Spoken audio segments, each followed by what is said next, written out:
Well, they're not sure of the tools. They're not sure who's going to do it. They're not sure how they're going to get the data. They're not having the conversations with people. They don't even know who in their organization is excited to do this work. That's one of the things I tell customers all the time and prospects is find those individuals, those human diamonds in the rough who really want to learn this. And those are your bigger, better, faster, stronger humans that are going to take and make your AI successful for you and your company. Welcome to season 2 of the Complete AI Guide, your commute-friendly podcast brought to you by GeorgeAbbeyMatthew.com. We are now on Apple Podcasts and Amazon Music.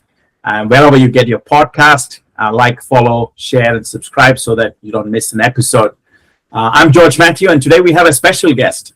Christopher Carter is the CEO of Approyo, a company that provides full SAP service technology with extensive capabilities in hosting and managing services, upgrades, and migrations for customers. Since 2011, Chris has worked with companies in over 52 plus different industries. His advice has been featured on Inc., Forbes, TechTarget, Entrepreneur, CRN, and many other publications around the world. But thank you for having me. It's an honor. I love being down in Australia. I love talking with my fellow Australian friends and family down there. So I'm glad to be on here. And so let's just get started. And I know that we share a lot of industry knowledge, experience in common. And one of the things that came out in our dialogue interaction before is that you believe that having great AI models isn't enough. That the real value comes from building strong operating models. And so I was just wondering, how do you define a strong operating model specifically in the context of AI deployment for small and medium businesses? Yeah, small and medium businesses are a completely different animal unto themselves than enterprise-grade organizations, because having a strong operating model for them is critical, because you can't go off and keep trying to rebuild. We don't have the budgets as an SMB. And that's one of the things that I tell organizations. I always tell people, I've been very blessed. You are my 120th podcast of the year. And every podcast that I go on, I tell individuals, I tell companies, I tell program managers, I tell anybody working in AI, look, if you fail fast, because it gets expensive. And if you're not having the right models before you even start, you're going to find yourself going down a rabbit's hole of budgetary activities and of activities that you do not necessarily know and haven't gravitated to, because you're maybe doing this for the first time or the second time.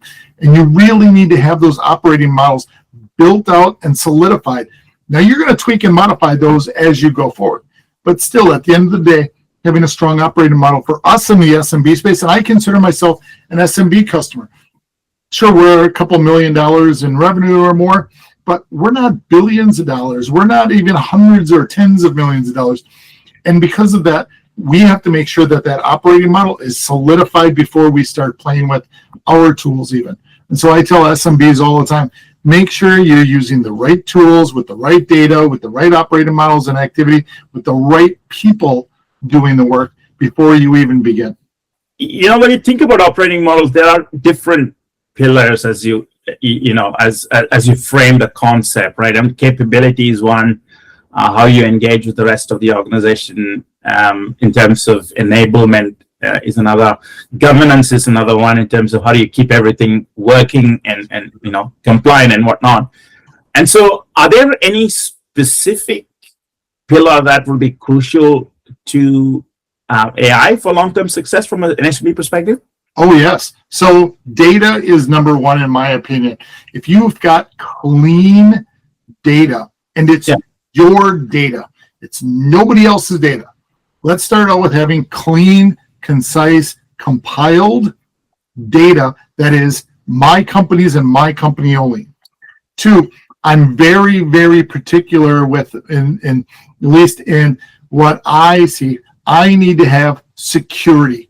I don't want any of my staff members taking my data and uploading it to ChatGPT or uploading it to some other web-based tool. Everything should stay in a black box. That is mine. Now, if I'm doing marketing or if I'm doing promotions or sales activities, that's a different ROI calculator and a different environment where I'm doing different components with. And that's why when I look at the pillars that you're using, what is your ROI you're trying to gather? Is it your technology stack? Is it your sales and marketing? Is it your HR?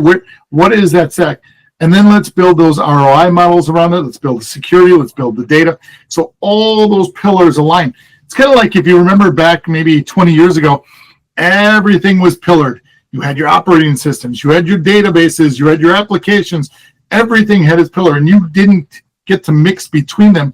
You had to have the keys to this castle. And you had to work with somebody in the database, and you had to work with somebody in the app. Well, now it's a little bit similar but different, where you've got all these pillars, but you've got to have them flowing together horizontally as well. You have to be able to use your data. So you have to have your data capability. Then you have to have what is the ROI capability that you're looking for, and that data is going to be used for it. Then you have to have your security pillar, and that one's going to have to flow between all of them. So at the end of the day, you've got so many different variables that you have to work with and you have to understand, but they do get to work together as long as you keep them in your black box for your data. When we talk about alignment of technology strategy with business goals and aligning capability to that, to make it all work in a unified fashion so that it delivers ROI on a continuous basis, what are some of the biggest mistakes that you see businesses make when you try to strategically integrate AI into your ecosystem, especially if you have a legacy kind of environment? Well, that's a great question, and it's a several part answer, to be honest. You get, especially in the SMB market, you typically have an owner, founder, CEO, all in one. And that individual starts reading papers, and it's reading all over the internet, and it's all over TV, AI. But yet they're not a technology style person. They're probably more in the sales side or the marketing. Every good owner has a yin to the yang to them. One is the technology side, one is the sales, marketing, and HR finance side. Depending upon, most of them are on that finance HR side. So they're seeing all this and they're thinking, I can save money, I can do this, I can do that. Well, they're not sure of the tools. They're not sure who's going to do it. They're not sure how they're going to get the data. They're not having the conversations with people. They don't even know who in their organization is excited to do this work. That's one of the things I tell customers all the time and prospects is find those individuals, those human diamonds in the rough who really want to learn this. And those are your bigger, better, faster, stronger humans that are going to take and make your AI successful for you and your company. And it's those individuals. That's why I love going and speaking. I do probably 40 to 50 different conversations at universities every year. I want to see the lights in the eyes of these young people. That's where you see the excitement. Those are the people you want to bring into your company because they're the ones that are going to be bigger, better, faster, and stronger. And they've already gone through and they've read your complete AI guide. They've read my Mastering AI guide. They've gone through and they're doing it on their own. And now they're going to do it for you as a customer or as an employee. Oh, that's where the real gold is mined, since gold is at a record high right now. That's right. Should have invested in some gold. And for large organizations, the complexity can be enormous. But for small organizations, it's typically, as you said before, an owner, a bunch of people, maybe about 20 people, 30 people, or 50 people. What are typically some of the complexity areas or issues that you've seen? I've seen those even in my own company. What are some of the things that we can use AI to help our staff members and our customers be more of a benefit? First one we did within our organizational structure is we have an HR platform that we utilize. Is we went out and we put all of our all of our HR data into our AI model, and we built out the capability for our staff members to be able to go into the portal and to be able to see how much vacation time they have, when they can take their vacation time, register for their vacation time, validate that there's nobody else taking off at the same time as them, so we do have coverage and we don't lose coverage on our staff. And then that takes it away from them during the process of their entire 12 months in the organization. So that's one thing that we did, and we put that all out there. Two, it's a time tracking mechanism for our tool as well. We've got an in-house tool called Overwatch that we use. It does tracking and customer support. It does our ticketing for our staff members. All of that is an AI-based tool set that brings in the data that we need from our customer support repository, our library. So it's not only got SAP information in it from the general perspective, but it also has our customers in it, so we can share how we fixed an issue, not data of the organizations. So those are just two examples of what customers and organizations can do. Start with an internal, maybe something of an HR process or an automated finance process. Credit cards, we give our salespeople and our consultants, when they go out to customer sites, they get corporate credit cards. All that data comes back into it. It goes into our repository, and it validates all the credit card purchases against the bank accounts. And then our finance team validates everything that should either go to their check or to the credit card payment system. And it validates all that instead of having humans do it. There's only one set of eyes on that rather than multiple. And then again, my customer support organization, AI-based. Everything, we want them to send in emails. We want them to do text messages. We want them to send in documentation. We don't want them to have to pick up a phone and have to talk to one of our human beings. Let's start the process from an AI-based email, text, or portal process before you pick up a phone.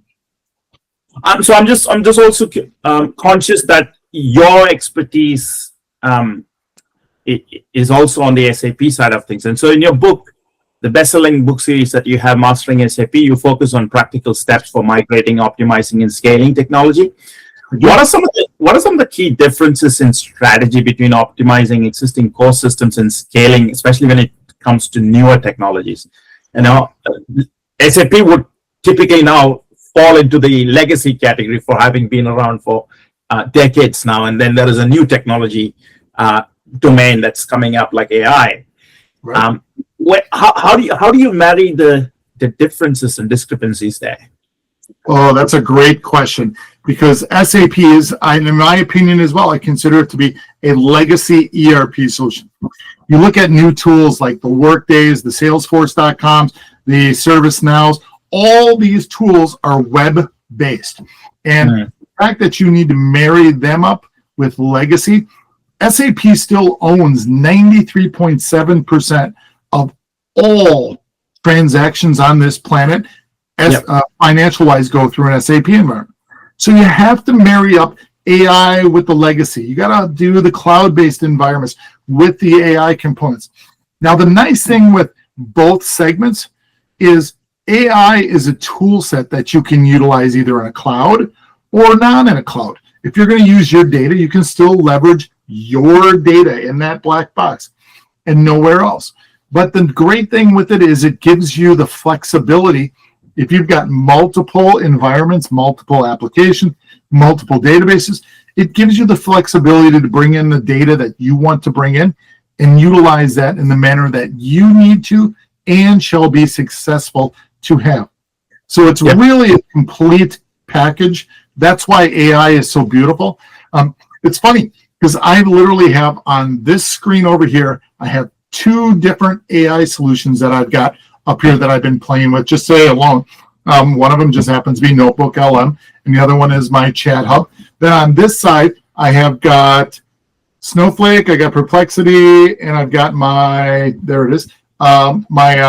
Gemini up here. And I'm doing some stuff back and forth. And as an SMB, all this data is coming from my environments, all my databases. Some of them are cloud-based, some of them are in Azure, and some are in AWS. And then this one's got some that's got in GCP. And it's flexible enough to do it. It gives me a complete picture, no matter how I'm leveraging it. And I don't have to go through a lot of prompting exercises for that because I'm an SLM guy, small language model guy. I've got some small prompts that I go through that I can get granular on my HR, my finance, or my SAP data. And it's not necessarily SAP because my end-to-end my supports are ServiceNow. I've got Salesforce.com. I've got QuickBooks. I've got Quickens. I've got SAP. So it really gives me some flexibility on those as well. Awesome. And you also noted that you're passionate about unlocking real world AI impact. That example you quoted is that you're a user of multiple AI tools, and in the context of running a small business, you have as an executive, as a CEO of the company, you have certain specific workflows and tasks that you need to do that is quite different from someone else who's probably in the middle management. And I'm just wondering, when you think about unlocking these real world AI impact and to use the tools that you used, do you also do pilots before you institutionalize it? And if so, what is this hoo-ha about the promise of AI versus the real value that there seems to be a massive gap, especially for large organizations? I can understand that to be significant because you have silos and entrenched pockets of resistance and so on and so forth. What is your experience in about scaling pilots from an SMB perspective? Yeah, so that's a great question because we do pilots all the time. We are continuously building out a pilot to test.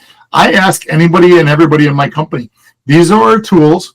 If you find another tool that you would like to use, I need to know a pilot about it, and I get involved. I'm a technical guy in nature. That's what I went to Georgia Tech for. So I love to learn and know what others, and I'm only one human being. I've got enough people in my company that they've got different ideas and they get different thoughts and they're going in different directions. They're working with different customers and they're different partners and they want to know and see what's going on. So they bring these ideas to the table, and I tell them all the time, go for it. Here's the standard tools. If you need a different tool, though, we need to talk about it. We need to discuss what the financials and what the pilot's going to be about. But I go through on a daily basis. Every morning at 7 a.m. when I start working, I literally go through if anybody's asked or requested from a pilot from the night before, if anybody's done anything or if anybody's ready to present, we sit down and we actually do a presentation. They'll bring me in all the time. I'm usually either the first or the second one they bring in because, again, as a technical person, I can go through that. But pilots are so important. They're inexpensive. They're fast. My goal, fail fast, use that knowledge, and try again. So I continuously ask my team to do that, and they do. I would say 90+% of the work that we've got is not from me. I came up with some ideas about the customer support, some HR, some finance, some other activities, but most of this comes from our employees, how it helps do their jobs. Remember how I've made this reference now twice. I'm going to do it a third time. Bigger, better, faster, stronger human beings create better AI tasks and initiatives within your company. So if you're letting them leverage what they want to know, how they know it, what they're using, what tools they're using, and help them utilize those AI tools, man, the sky's the limit for that. And that's why I love SMBs. As an SMB, fail fast, learn, and do another one. It's literally like drinking a glass of water. You drink one glass, you fill it up, you do it again. You drink one glass, you fill up, you do it again. Or whiskey, whatever you prefer. But do you see that a lot with your customers as well? A similar behavior pattern that is scalable from our customers, yes, because we get them to do it. Most of when we first start with a customer, they're probably on one pilot. We're like, okay, well, what did you learn from that pilot? Was it successful or was it a failure? I don't know. I may have learned this. Okay, well, you're going to leverage it. You're going to use it forward. No, probably not. Okay, great. You learned something about it. Let's take that data. Now let's do another one. Let's get it going.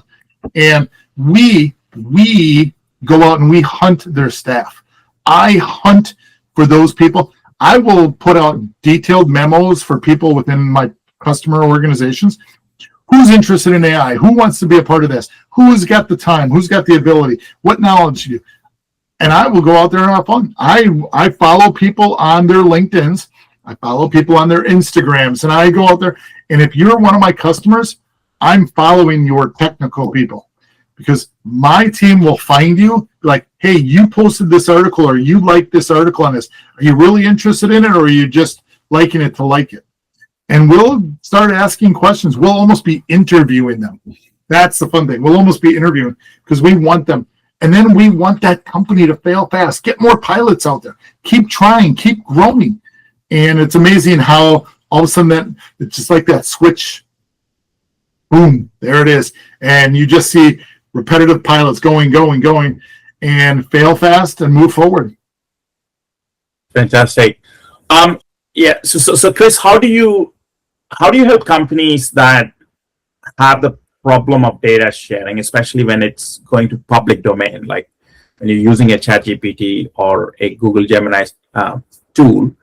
How do you ring fence a small business's data and protect it so that it doesn't go into the ether, as it were? That's a great question, George, because that's part of the problem of what these organizations have. Everybody thinks, oh, I'll just send it up to ChatGPT. It'll give me all these answers back. I put out my financial information. Well, once your information is uploaded into their system, it's now their information, and any of your competitors can have it. So what you need to do is you need to lock down that data. You need to make sure that none of your staff, and this is why we built Cloakworks as well. So Cloakworks allows for you to have all of your security and all of your data in one repository, and it doesn't allow some rogue individual in your company to start sharing up and down.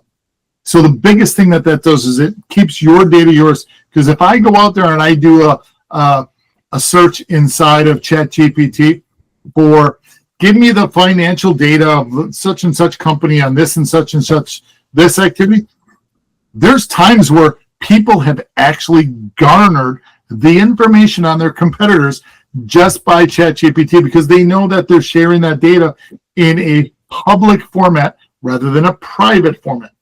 So as an SMB, keep your data locked down, keep it secure, and use your internal process, your internal servers and activities to gather your information and to leverage that. Unless you're doing a sales process or some type of marketing, that's a different animal. That's using the gammas and the different tools out there. But keep your data in-house, otherwise you're going to lose the ability for you to make rational decisions on your data only. So how do you do that? Is that on-prem servers? Yeah. Your own Azure servers. It doesn't have to be an on-prem. You build your own Azure servers with your own Azure databases, and make sure that you've cleaned your data. Then make sure it's in that system only. Do not ship it anywhere else. Do not give it to anybody. Do not upload it anywhere. But use the tools. Like I use my tools here. They're cloud-based. The only connection is to my databases in my systems. That's it. I don't drop any information from anywhere else into it. It's pretty simple. Excellent. So thanks for your time, Chris, today. What's the best way for our audience to reach out to you?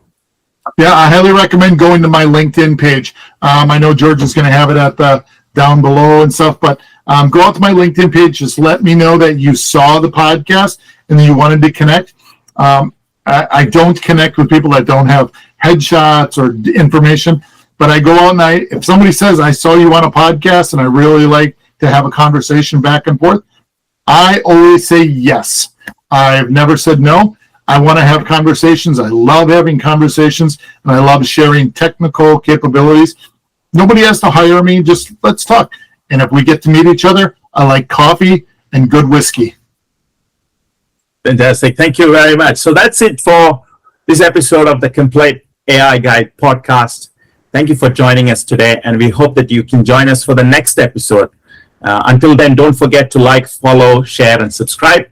Also, check out our upcoming masterclass at www.georgeebbmatthew.com/masterclass. Until then, it's goodbye from me, George Matthew here. Thank you again.